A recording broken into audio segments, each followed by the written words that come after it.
శ్రీ గణనాథుని శారదా సత్కోవలన్ సహజ యోగి మునులన్ సురులన్ దేవ బ్రాహ్మణ ధన్యుని ಸಕಲಂತರ್ಯಾಮಿ ಹರಿನಿಚಾಲ ಭಜಿಂತು.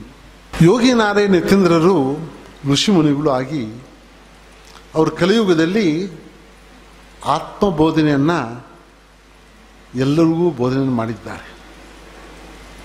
ಅದು ಬ್ರಹ್ಮವಿದ್ಯೆ. ಕಲಿಯುಗದ ಹಂತದಲ್ಲಿ ಈ ಬ್ರಹ್ಮವಿದ್ಯೆಯನ್ನು ಸಾಮಾನ್ಯ ಜನಕ್ಕೆ, ಸಾಮಾನ್ಯವಾದಂಥ ಸಾಮಾನ್ಯ ಜನ ಅವರಿಗೆ ಈ ಅಮೂಲ್ಯವಾದಂಥ ಆತ್ಮಬೋಧೆಯನ್ನು ಮಾಡಿದ್ದಾರೆ.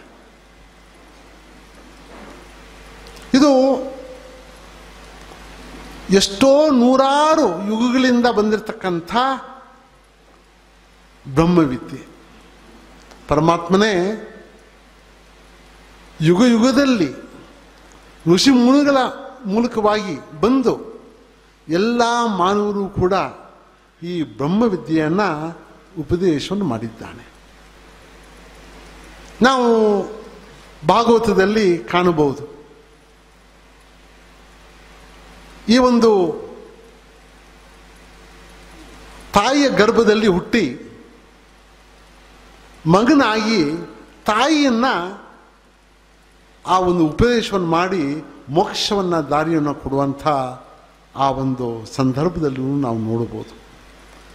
ಗರ್ಭದಲ್ಲಿ ಮಗು ಹುಟ್ಟಿ ಗರ್ಭದಲ್ಲಿ ಇರುವಾಗ ನಾದ ಮಹರ್ಷಿಗಳು ಉಪದೇಶವನ್ನು ಮಾಡಿ ಒಬ್ಬ ಭಾಗವತನನ್ನು ಮಾಡತಕ್ಕಂಥ ನಾವು ಕಥೆಗಳನ್ನು ನೋಡ್ಬೋದು. 6 ವಯಸ್ಸಿನ ಮಗು ಅವನೂ ಕೂಡ ಆ ಉಪದೇಶವನ್ನು ಮಾಡಿ ಆ ಒಂದು ದಾರಿಯನ್ನು ತೋರಿಸ್ಕೊಂಡಂಥ ಇಂಥ ಕಥೆಗಳು ಬೇಕಾದಷ್ಟು ಕಥೆಗಳು ಭಾಗವತದಲ್ಲಿ ನಾವು ನೋಡ್ಕೊಂಡು ಬರ್ಬೋದು. ಇದೆಲ್ಲನೂ ಭಕ್ತಿ ಮಾರ್ಗದಲ್ಲಿ ದಾರಿಯನ್ನು ಪರಮಾತ್ಮ ಎಲ್ಲರನ್ನೂ ಕೂಡ ಈ ಒಂದು ದಾರಿಯಲ್ಲಿ ಪರಮಾತ್ಮನ ದಲ್ಲಿ ಸೇರುವಂಥ ಇದು ಎಲ್ಲರೂ ಕೊಟ್ಟಿದ್ದಾನೆ, ಎಲ್ಲ ಯುಗದಲ್ಲೂ ಕೊಟ್ಟಿದ್ದಾನೆ. ಕಲಿಯುಗದಲ್ಲಿ ಪರಿಪೂರ್ಣವಾಗಿ ತಾತಯ್ಯನವರು ಎಲ್ಲರಿಗೂ ಕೂಡ ಈ ಒಂದು ಉಪದೇಶವನ್ನು ಕೊಟ್ಟಿದ್ದಾರೆ. ತಾತವರು ಹೇಳ್ತಾರೆ, ಈ ಜೀವ ಪರಮಾತ್ಮ ಸೃಷ್ಟಿಯನ್ನು ಮಾಡಿದ್ದು, ಅದೇ ಜೀವಾತ್ಮ ಅಂತ ಕರಿತೇವೆ. ಎಲ್ಲಿತ್ತು? ಅವನ ಪಾದದಲ್ಲಿತ್ತು. ಪಾದದಲ್ಲಿ ಇದ್ದು ಎಲ್ಲ ಇಂದ್ರಿಯಗಳು ರಕ್ಷಣೆ ಮಾಡುತ್ತಾ ಇತ್ತಂತೆ. ಆದರೆ ಆ ಒಂದು ಜೀವ ಜಾರಿ ವಿದ್ಯೆ ಅವಿದ್ಯೆಗಳಲ್ಲಿ ಆ ತೊಡಕಿನಲ್ಲಿ ಆ ಬುದ್ಧಿಯನ್ನು ನಾಶವನ್ನು ಮಾಡಿ ಆ ಮಾಯಾ ಸ್ವರೂಪದಲ್ಲಿ ಸೇರಿಬಿಡ್ತಾನೆ. ಅದೇ ಕತ್ತಲು ಸೇರಿಬಿಟ್ಟಿದ್ದಾನೆ. ಇವಾಗ ಆ ಮಾಯ ಕತ್ತಲದಿಂದ ನಿನ್ನನ್ನು ಕರ್ಕೊಂಡು ಬಂದು ನೀನು ಪರಮಾತ್ಮದಲ್ಲಿ ಸೇರುವಂಥದ್ದು ಅದೇ ಬ್ರಹ್ಮವಿದ್ಯೆ, ಅದೇ ಆತ್ಮಬೋಧನೆ. ಇದರಂಥ ಶ್ರೇಷ್ಠವಾದದ್ದು ಇನ್ಯಾವುದೂ ಇಲ್ಲ. ಎಲ್ಲ ವಿದ್ಯೆಗಳಿಗಿನ್ನ ಭಾರಿ ದೊಡ್ಡವಾದದ್ದು ಅಂತಂದರೆ ಆತ್ಮಚಿಂತನೆ. ಇಂಥ ಒಂದು ಕಲಿಯುಗದಲ್ಲಿ ನಮಗೆ ಸಿಕ್ಕತಕ್ಕಂಥ ಗುರುವರಿಯರ ಪಾದಗಳು ಅದೇ ಒಂದಿಗೆ ನಮಗೆ ಆ ಒಂದು ಅಮೃತ ಅಂತ ನಾವು ಹೇಳ್ಬೋದು. ಅವರೇ ಹೇಳಿದ್ದಾರೆ, ಆತ್ಮಬೋಧಾಮೃತ, ಅಮೃತವನ್ನು ಕೊಡ್ತಾ ಇದ್ದೇನೆ, ಸ್ವೀಕಾರ ತೆಗೆದುಕೋ. ಅಮೃತವನ್ನು ಕೊಡ್ತಾ ಇದ್ದೇನೆ, ತಗೋ, ಶಾಶ್ವತವಾಗಿ ನೀನು ಇರಪ್ಪ ನೀನು ಅಂತ ಹೇಳಿದ್ದಾರೆ. ಅದರಿಂದಾಗಿ ಹಿಂದಿನ ತಿಂಗಳಿನಲ್ಲಿ ಈ ಒಂದು ಆತ್ಮಚಿಂತನೆಯನ್ನು ನಾವು ಇದನ್ನು ಕಾರ್ಯಕ್ರಮ ನಾವೆಲ್ಲ ಇಟ್ಕೊಂಡಿದ್ದೇವೆ. ಸಮಯ ಅಂಥದ್ದು ಇದೇ. ಈ ಸಮಯ ಒಳ್ಳೆಯ ಸಮಯ ಇದು. ನಮ್ಮ ಮನಸ್ಸು ಸ್ವಲ್ಪ ಅಲ್ಲಾಡಿದೆ, ಭಯ ಉಂಟಾಗಿದೆ. ಇಂಥ ಸಮಯದಲ್ಲಿ ಯಾರಿಗೂ ಇಲ್ವಲ್ಲಪ್ಪ, ನಾನು ಎಲ್ಲೋಗ್ಲಿ ಅಂತ ಮನೆಯಲ್ಲಿ ಸೇರ್ಕೊಂಡ್ಬಿಟ್ಟಿದ್ದಾನೆ. ಆಚೆ ಬರೋಕ್ಕೂ ಒಂದು ಭಯ ಆಗ್ಬಿಟ್ಟಿದೆ. ಇಡೀ ಪ್ರಪಂಚ ಎಲ್ಲಾದರೂ ನೀವು ನೋಡಿದ್ದೀರಾ ಇಂಥದ್ದು? ಅಂಥ ಒಂದು ಸಮಯ ಇವತ್ತು ನಾವೆಲ್ಲರೂ ನೋಡ್ತಾ ಇದ್ದೇವೆ. ಆ ಸಮಯದಲ್ಲಿ ಈ ಚಿಂತನೆ ಮಾಡದೆ, ನಮ್ಮ ಚಿಂತನೆ, ನಮ್ಮ ಆತ್ಮದ ಚಿಂತನೆ, ನಮ್ಮ ಜೀವದ ಚಿಂತನೆ, ಇದನ್ನು ನಾವು ಇವತ್ತಿನ ದಿವಸ ಅದನ್ನು ಕೇಳೋದಕ್ಕೆ ನಾವೆಲ್ಲರೂ ಬಂದಿದ್ದೇವೆ. ಗುರುಗಳು ಉಪದೇಶವನ್ನು ಮಾಡ್ತಾ ಇದ್ದಾರೆ, ನಾವೆಲ್ಲರೂ ಬಂದಿದ್ದೇವೆ. ಇದು ಹಿಂದೆ ನಾನು ಹೇಳ್ದಂಗೆ ನಾವು ಬರೇ ಆತ್ಮಬೋಧನೆಯನ್ನು ನಾವು ಮಾಡಿಬಿಟ್ರೆ ಏನಪ್ಪ, ಕರ್ಮಗಳ ನಾಶವನ್ನು ಮಾಡು, ಇಂದ್ರಿಯಗಳನ್ನು ತೆಗೆದುಹಾಕು, ನೀನು ಪರಮಾತ್ಮನ ಸೇರಿಬಿಡ್ತೀಯ. ಅಷ್ಟು ಸುಲಭವಾಗಿ ಇದು ಆಗೋದಿಲ್ಲ, ಅಷ್ಟು ಸುಲಭ ಅಲ್ಲ ಇದು ಮುಂಚೆ ನಾನು ಹೇಳಿದ್ದೇನೆ, ಇದರಂಥ ದೊಡ್ಡ ವಿದ್ಯೆ ಇನ್ಯಾವುದೂ ಇಲ್ಲ. ಇನ್ನು ಪರಮಾತ್ಮನ ಸೇರಿಬಿಟ್ರೆ ಇನ್ನೇನಿದೆ? ಇನ್ಯಾವ ಜ್ಞಾನ ಬೇಕಾಗಿದೆ? ಇನ್ಯಾವ ಜ್ಞಾನವೂ ಬೇಕಾಗಿಲ್ಲ. ಅಂಥ ಒಂದು ವಿದ್ಯೆ ಇದು. ಈ ವಿದ್ಯೆ ನಾವು ಇವತ್ತಿನ ದಿವಸ ಕೇಳಬೇಕು ಅಂತ ಬಂದಿದ್ದೇವೆ. ಆದರೆ ಇದನ್ನು ಕೇಳೋದಕ್ಕೆ ಇದು ಸಾಧನ ಮಾರ್ಗ, ಸಾಧನೆಯನ್ನು ನಾವು ಮಾಡಬೇಕು. ಆದರೆ ಎಲ್ಲ ಇದನ್ನು ವಿವರವಾಗಿ ಎಲ್ಲವನ್ನು ಅರ್ಥವನ್ನು ಮಾಡಿಕೊಂಡು ಆಮೇಲೆ ಸಾಧನೆಗೆ ನಾವು ಹೋಗಬೇಕು.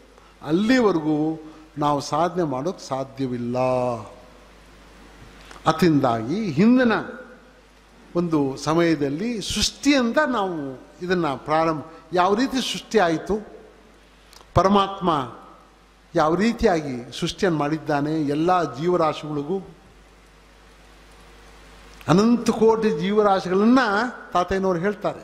ಅನಂತ ಕೋಟಿ ಜೀವರಾಶಿಗಳಲ್ಲಿ ಈ ಬ್ರಹ್ಮಾಂಡದಲ್ಲಿ ಮಾನವ ಜನ್ಮ ಮಹಾಶ್ರೇಷ್ಠವಾದದ್ದು ಅಂತ ಹೇಳ್ತಾರೆ. ಬರೇ ನಮ್ಮ ಪ್ರಪಂಚದಲ್ಲಿ 84 ಲಕ್ಷ ಯೋನಿಗಳಲ್ಲ ಅವ್ರು ಮಾತಾಡ್ತಾ ಇರೋದು. ಈ ಬ್ರಹ್ಮಾಂಡದಲ್ಲಿ ಅನಂತ ಕೋಟಿ ಜೀವರಾಶಿಗಳಿವೆ, ಅದರಲ್ಲಿ ಮಾನವ ಜನ್ಮ ಮಹಾಶ್ರೇಷ್ಠವಾದದ್ದು. ಅಂದರೆ ಋಷಿ ಮುನಿಗಳು ಅವ್ರು ಹೇಳ್ತಾ ಇದ್ದಾರೆ, ಈ ನಮ್ಮ ಬರೇ ಈ ಒಂದು ಸೂರ್ಯನ ಈ ಒಂದು ಏನು ನವಗ್ರಹಗಳು ಇದ್ದಾವೆ, ಇದರಲ್ಲೇ ಬರೇ ಈ ಮಾನವ ಜನ್ಮ ಇಷ್ಟೇ ಅಲ್ಲ, ಎಲ್ಲ ಬೇರೆ ಕಡೆನೂ ಇದೆಯಪ್ಪ, ನೀನು ಯೋಚನೆ ಮಾಡಬೇಡ, ಎಲ್ಲಕ್ಕೂ ಮಾನವ ಜನ್ಮ ಇದೆ. ಇಂತಹ ಸೂರ್ಯಮಂಡಲಗಳು ಬೇಕಾದಷ್ಟು ಇದ್ದಾವೆ, ನೂರಾರು ಇದ್ದಾವೆ. ನೀನು ತಿಳಿದುಕೋ, ನೀನು ಒಬ್ಬನ ಅದರಲ್ಲಿ, ನೀನೇ ಮಹಾ ದೊಡ್ಡವನು ಅಂತ ನೀನು ತಿಳ್ಕೋಬೇಡ, ಅಹಂಕಾರ ಪಡಬೇಡ, ತಗ್ಗಿ ಬಗ್ಗಿ ನೋಡು ನೀನು ಯಾರು ಅಂತ ಹೇಳ್ತಾರೆ. ಅನಂತ ಕೋಟಿ ಜೀವರಾಶಿಗಳಲ್ಲಿ ಮಾನವ ಜನ್ಮ ಮಹಾಶ್ರೇಷ್ಠವಾದದ್ದು. ಅದರಲ್ಲಿ ಇದು ಯಾಕೆ ಹೇಳ್ತಾರೆ ಅಂತಂದರೆ, ಎಲ್ಲಿಂದ ಬಂದಿಯಪ್ಪ ನೀನು? ಆ ಸೃಷ್ಟಿಯನ್ನು ಮಾಡಿದಾಗ ಪರಮಾತ್ಮ ಎಲ್ಲವನ್ನೂ ಜೀವರಾಶಿಗಳು ಮಾಡಿದಂತೆ. ಮಾನವ ಸ್ವಲ್ಪ ದುಃಖ ಆಯಿತು, ಅವನು ಇನ್ನೂ ತೃಪ್ತಿ ಆಗಲಿಲ್ಲ. ಆವಾಗ ಮಾನವನ್ನ ಸೃಷ್ಟಿಯನ್ನು ಮಾಡಿದ. ಅಷ್ಟಕ್ಕೆ ಬಿಟ್ಬಿಟ್ಟಿದ್ರೆ ಅದು ಒಂದು ಪ್ರಾಣಿನೇ, ಅದು ಒಂದು ಪ್ರಾಣಿ. ಅದೇ ಅಷ್ಟಕ್ಕೆ ಬಿಡಲಿಲ್ಲ. ಇನ್ನೇನಾದರೂ ಒಂದು ಇದಕ್ಕೆ ನಾನು ಮಾಡಬೇಕು ಅಂತ ಒಂದು ಎರಡನ್ನ ಸೃಷ್ಟಿಯನ್ನು ಮಾಡಿದ. ಒಂದು ಬುದ್ಧಿ, ಇನ್ನೊಂದು ಮಾಯೆ. ಬುದ್ಧಿಯನ್ನ ಮಾನವನಿಗೆ ಕೊಟ್ಟ. ಈ ಮಾಯೆ ಈ ಪ್ರಪಂಚದ ಒಂದು ಎಲ್ಲ ಈ ಪ್ರಕೃತಿಗೆ ಆತಲ್ಲಿ ಇಟ್ಬಿಟ್ಟಿದ್ದಾನೆ. ಮಾಯಾ ಸ್ವರೂಪದಲ್ಲಿ ಒಳಗಡೆ ಇಟ್ಬಿಟ್ಟಿದ್ದಾರೆ. ಮಾಯಾ ಸ್ವರೂಪ ಒಳಗಡೆ ಇರ್ತಕ್ಕಂಥ ಈ ಪ್ರಕೃತಿ, ಈ ನಮ್ಮ ಬ್ರಹ್ಮಾಂಡ, ಈ ನಮ್ಮ ಪ್ರಪಂಚ ಎಲ್ಲವೂ ಕೂಡ ಎಲ್ಲಿದೆ? ಮಾಯಾ ಪ್ರಪಂಚದಲ್ಲಿದೆ. ಇವಾಗ ಈ ಜೀವ ನೀನು ಪರಮಾತ್ಮನ ಹತ್ರ ಹೋಗ್ಬೇಕಾದ್ರೆ ಬುದ್ಧಿಯಿಂದ ನೀನು ಹೋಗ್ಬೇಕು. ಬುದ್ಧಿ ಕಲಿತು ಅಪ್ಪ ನಾನು ಆ ಯಾವ ರೀತಿಯಾಗಿ ನಾನು ಪರಮಾತ್ಮನಲ್ಲಿ ಹೋಗ್ಬೇಕು ಅಂತ ನೀನು ತಿಳಿದುಕೊಂಡು ನೀನು ಹೋಗ್ಬೇಕು. ಆವಾಗ ನಿನಗೆ ಭಾರಿ ಸುಲಭ ಸಿಗ್ಬೋದು. ಆದರೆ ಈ ಮಾಯೆ ಇದೆಯಲ್ಲ, ನೀನು ಎಲ್ಲಿದೆಯಾ? ಪ್ರಕೃತಿನಲ್ಲಿದೆಯಾ? ಮಾಯೆ ಇದೆ, ಮಾಯೆ ದಾಟಿ ಹೋಗ್ಬೇಕು ನೀನು. ಅಷ್ಟು ಸುಲಭ ಅಲ್ಲಪ್ಪ. ಆವಾಗ ಗುರು ಮುಖೇನ, ಅವನ ಒಂದು ಅನುಗ್ರಹದಿಂದ, ಅವನ ಕೃಪೆಯಿಂದ ನೀನು ಆ ಮಾಯೆಯನ್ನು ದಾಟಬಹುದು. ನೋಡಿ, ಇಷ್ಟು ಆವಾಗ ಭಾಳ ಸುಲಭವಾಗಿ ನೀನು ಸೇರಬಹುದು ಅಂತಂದ್ರೆ ಪರಮಾತ್ಮ.